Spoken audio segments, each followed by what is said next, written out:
आज माँ कूष्मांडा के पावन चरणों में हम अपने आप को समर्पित करते हैं। आज कूष्मांडा मतलब कूष्मांडा कहते हैं कद्दू को, कुम्हड़ा सामान्य भाषा कुम्हड़ा, कद्दू, पेठा भी बोलते हैं। पेठा जिस कद्दू का तैयार होता है।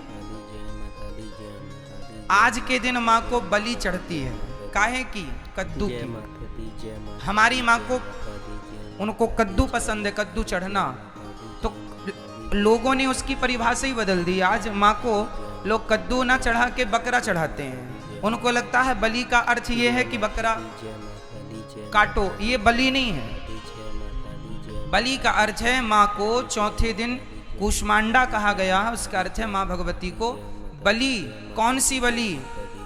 आप अपने आप को, अपने अहंकार की बलि, अपने क्रोध की बलि, अपने लोभ की बलि, अपने समस्त बुराइयों की बलि चढ़ाकर माँ के चरणों में समर्पित कर दो। माँ, आज मैं अपने बुराइयों का बलिदान करता हूँ, आपके श्री चरणों बलि चढ़ाता हूँ। कद्दू काट के, है ना, उसको लाल कुमकुम से रंग के और फिर उसको काट दिया जाता है, माँ भगवती के चरणों में समर्पित कर दिया जाता है, ये बलि। लेकिन लोग बकरे को मारते हैं बलियों के नाम पर, माँ दुर्गा के नाम पर काटते हैं, देवियों के नाम पर। शास्त्रों में कहीं बलि का उल्लेख नहीं है। यदि बलि का वर्णन है तो कूष्मांडा मतलब कद्दू का वर्णन है, कुम्हड़े का, पेठे का, उसका बलि चढ़ाइए, ना कि बलि, ना कि बकरे को। शास्त्रों की परिभाषाएं लोग ना समझ पाए और ना समझा पाए, इसलिए बहुत सारी पद्धति बिगड़ गई। तो हमारे सनातन धर्म में, सनातन संस्कृति में आज माँ को कूष्मांडा रूप में पूजते हैं। माँ भगवती का ये स्वरूप कहा जाता है कि देवी पुराण के अनुसार माँ भगवती ने इसी स्वरूप से कूष्मांडा, है ना, जो अंडा आकार पृथ्वी है, इसकी शुरुआत की थी माँ भगवती ने।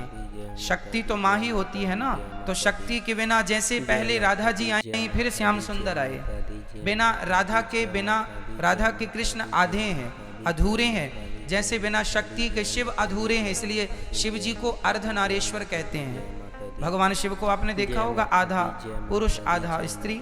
और हर पुरुष जो शादीशुदा है, जो गृहस्थ है, हर पुरुष हर अर्धनारीश्वर ही होता है। पुरुष नारी के बिना अधूरा है और नारी पुरुष के बिना अधूरी है, इसलिए दोनों मिलके पूर्ण होते हैं। इसलिए अर्ध तो हम सभी हैं, पूर्ण तो नारी से होंगे या पुरुष से होंगे।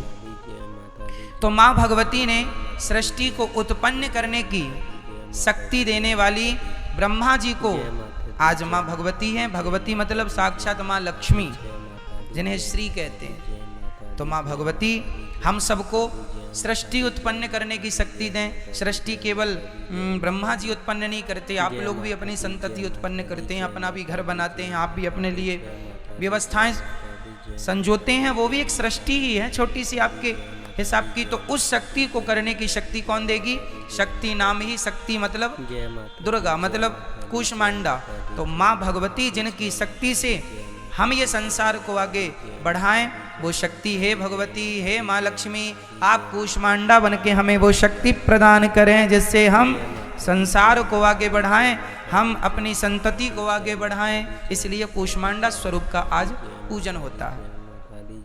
माँ लक्ष्मी ही 9 देवियों में जानी जाती हैं, वही लक्ष्मी को कूष्मांडा कहते हैं, ब्रह्मचारिणी कहते हैं। वही है, एक ही तत्व है इस धरती पर, लक्ष्मी तत्व। वही लक्ष्मी दुर्गा है, शक्ति है। जितनी भी देवियां हैं सब लक्ष्मी स्वरूपा है। आप भी लक्ष्मी स्वरूपा ही मानी जाओगी। चलिए, तो ये माँ का परिचय है। तो आपकी परंपराओं में यदि पूर्वजों ने अंडा बलि चढ़ाने की कोई परंपरा हो गंदी गलत, तो कृपया इसे इसी वर्ष से खत्म कर दीजिएगा।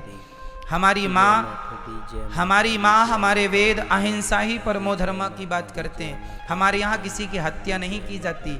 आज मुझे कोई भाई ने कागज में लिख कर दिया कि महाराज जी, हमारे यहाँ जब किसी बच्चे का जन्म होता है तो 12वें दिन, और कोई मर जाता है तो 13वें दिन मछली चावल खाने की परंपरा बनाए हैं। 13ही में मछली चावल खाते हैं। आप में से किसी के यहाँ ये परंपरा है क्या? तो मछली और चावल आपके यहाँ है? आपके यहाँ मछली चावल खाते हैं? अच्छा, तो मछली चावल खाने की परंपरा आपके पूर्वजों से चली आ रही है। तो जन्म में 12वें दिन और मरने के बाद 13वें दिन, ये सारी परंपराएं गलत हैं। कोई भी परंपरा आप विचार करके देखिए। नंद बाबा ने इंद्र की पूजा करते थे, उनके पूर्वजों से पूजा चली आ रही थी। भगवान श्री कृष्ण ने कहा कि ये पूजा गलत है, आप गोवर्धन की पूजा करिए। इंद्र की पूजा बंद करा के भगवान श्री कृष्ण ने गिरिराज जी की पूजा कराई थी ना।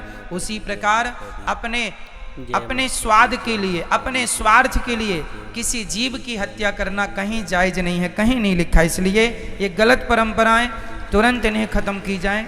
और ना तो मछली, और बात क्या है, जो लोग मछली और अंडा और बकरा खाने के आदी थे ना, उन लोगों को लगा अब ये खाने को कैसे मिलेगा, तो उनने एक झूठी परंपरा नाम दे दिया, परंपरा नाम दे दिया पूर्वजों ने। अब बच्चों ने भी देखा कि मछली चावल बनता है तो उनको लगा ये सत्य है। बात ऐसी है, सुनो। एक पत्नी थी और एक पति थे। परंपराएं कहां से शुरू हुई और कैसी शुरू हुई वो जरा सुनिएगा। एक पति पत्नी थे, दोनों अंधे थे। बहुत ध्यान से सुनिए, गलत परंपराएं कहां से चली हैं उसका हम कारण बता रहे हैं। एक पति पत्नी थे, दोनों अंधे थे।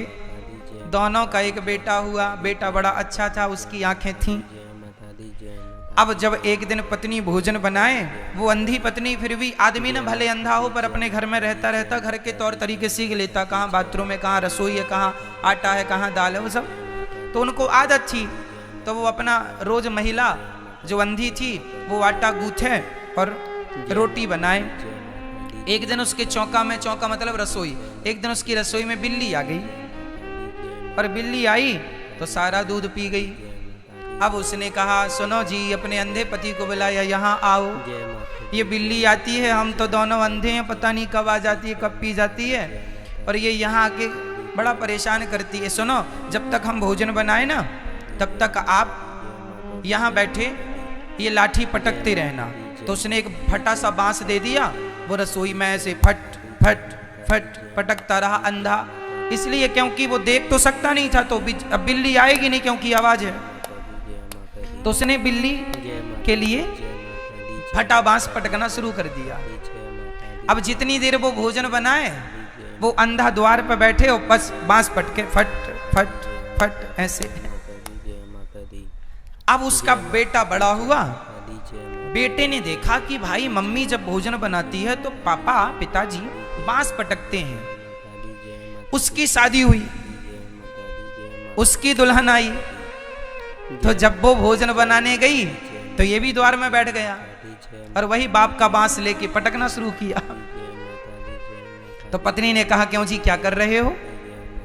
उसने कहा, ये हमारे घर की परंपरा है, हमारे पूर्वजों की। अच्छा, वो अंधा अंधी ये बता ना पाए कि ये परंपरा नहीं बेटा, तो बिल्ली भगाने के लिए। अच्छा, वो अंधा अंधी दोनों मर गए।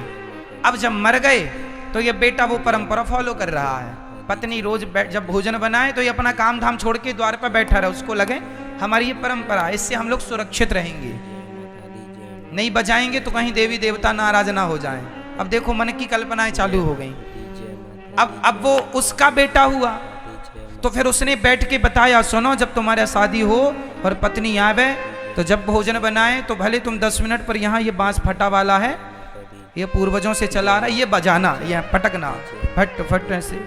अब बताओ, उन्होंने तो किया था कि बिल्ली ना आए, लेकिन इन्होंने उसे परंपरा मान लिया।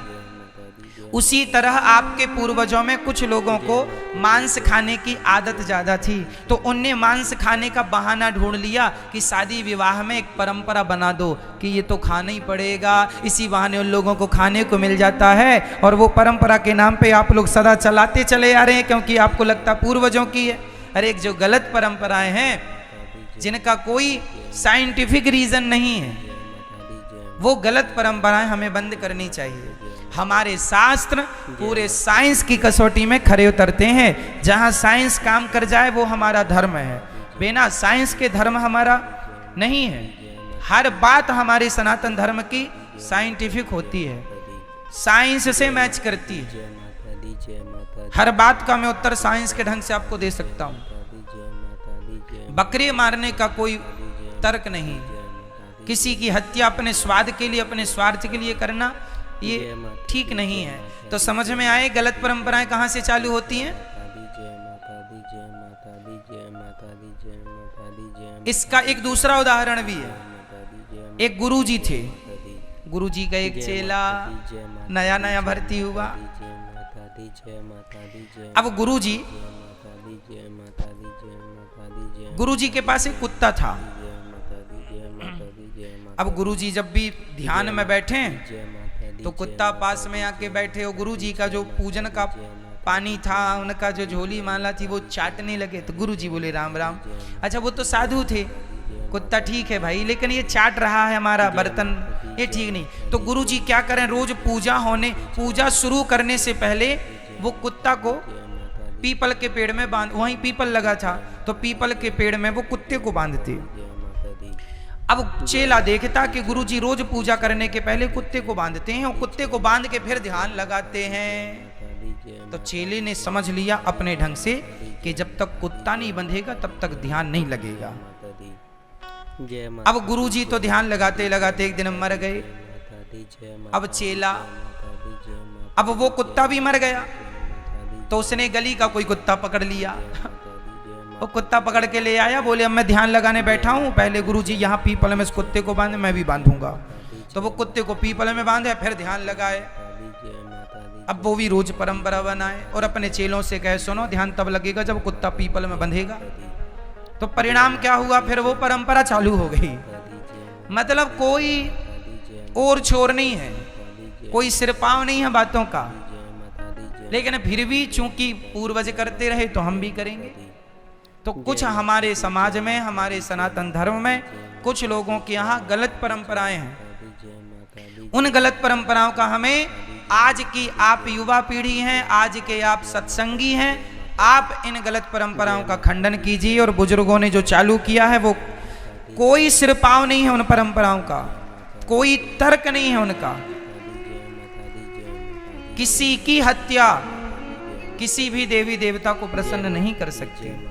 हमारे वेदों का पहला वाक्य है अहिंसा ही परमो धर्मः। अहिंसा अर्थात किसी की हत्या ना करना ही धर्म है, और किसी की हत्या करना अधर्म है, पाप है। तो पाप करके आप पूजा करेंगे तो कहां स्वीकार होगी। तो ये अंधविश्वास है, यही गलत परंपराएं, यही सनातन धर्म को ले डूबने वाली परंपराएं हैं। इसलिए कृपया ऐसी, बच्चे का जन्मदिन होए तो 12वें दिन मछली चावल खाना, ये सब गलत परंपरा है। 13वें दिन मरने के बाद 13वें दिन मछली चावल का भोग लगाना या खाना, सब गलत परंपराएं हैं। बकरी का मांस खाना प्रसाद के नाम पर, कई लोग तो बकरा मारते हैं और पूरे परिवार में बांटते हैं। जो मांस नहीं खाते उनको भी ये प्रसाद है, प्रसाद खा लो भैया। तो नाली का भी थोड़ा खा लिया करो, नाले का, है ना, सीवर का सब चोको पड़ा रहता है। मांस खाना कौन सी समझदारी है भाई।